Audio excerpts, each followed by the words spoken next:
దొరికింది. ఎస్పీ గారి దగ్గర నుంచి ఎస్ఐ దాకా ప్రెస్ మీట్లు పెట్టి ప్రజల మీరు కానీ వెళితే, నాయకులు మీరు వెళితే మేము కేసులు పెడతాం, మీరు వెళ్ళేదానికి లేదు, ఆఖరికి ఫోన్లు చేసి మరి నోటీసులు ఇచ్చి మరి ఎప్పుడు కూడా లేని విధంగా ఈరోజు జరుగుతూ ఉంది.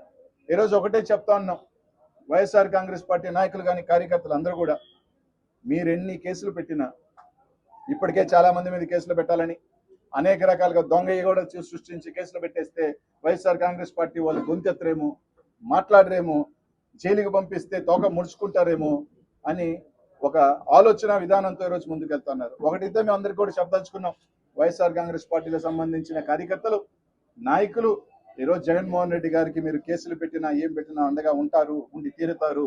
రేపు ప్రజలను కూడా మేము ఒకటి అడుగుతా ఉన్నాం, నెల్లూరు జిల్లా ప్రజలు, నెల్లూరు జిల్లా వైఎస్ఆర్ కాంగ్రెస్ పార్టీకి ఎప్పుడు కంచుకోటగా ఉంటుంది.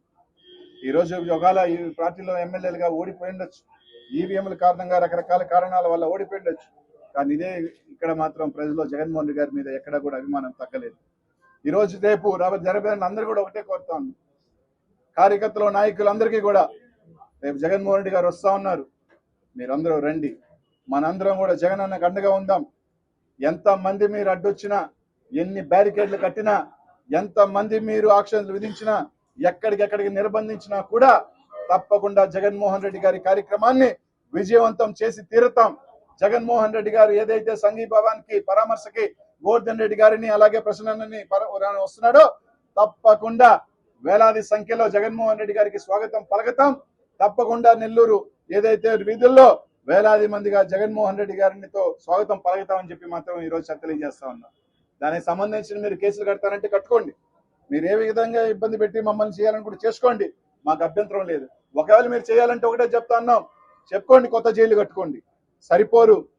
మీకున్న జైల్లో మమ్మల్ని అందరినీ అరెస్ట్ చేసి పెట్టాలంటే మీ జైలు కూడా సరిపోవు, మీ జైలు కూడా సరిపోవు. మీకు ఈరోజు పాలన వదిలేసి పోలీస్ యంత్రాంగం ఎవరి మీద కేసులు కట్టాలా, ఎవరి మీద నోటీసులు ఇవ్వాలా, ఎవరిని తీసుకెళ్లాలా, ఈరోజు కోర్టులలో తీసుకురావటం, దొంగ రాయించడం, ఇదే పనిలో మీరున్నారు. ఒకటి చెప్తా ఉన్నాం, ఈ జిల్లాలో నిజంగా ఈరోజు కొంతమంది రాజకీయం కొత్తగా వచ్చిన వాళ్ళు ఉన్నారు, కొత్తగా రాజకీయం వచ్చిన వాళ్ళు ఉన్నారు. వాళ్ళకి రాజకీయం కొత్తగా వచ్చి కొత్త మూసులో మేమే ఇక శాశ్వతంగా అధికారంలో ఉంటాం, మేమే రాజకీయం ఏలబోతున్నాం ఈ రాష్ట్రాన్ని జిల్లాని అనుకునే భ్రమల్లో ఉంటున్నారు. రాజకీయం అనేది ఎవరి చేతిలో ఉండదు, ఎవరి అబ్బా సొత్తు ఉండదు. ఒకరోజు మీరు ఉంటారు, మేమున్నాం, ఈరోజు మీరు వచ్చారు, రేపు మేము వస్తాం. అంతేగాని ఈరోజు మీరు పెట్టిన కేసులు రేపు మాకు చేత కాదనుకుంటున్నారేమో. తప్పకుండా ఒకటే చెప్తున్నా, మూల్యం చెల్లిస్తారు. ఈరోజు మీకు ఇచ్చిన ప్రజల పరిపాలన చేయమని,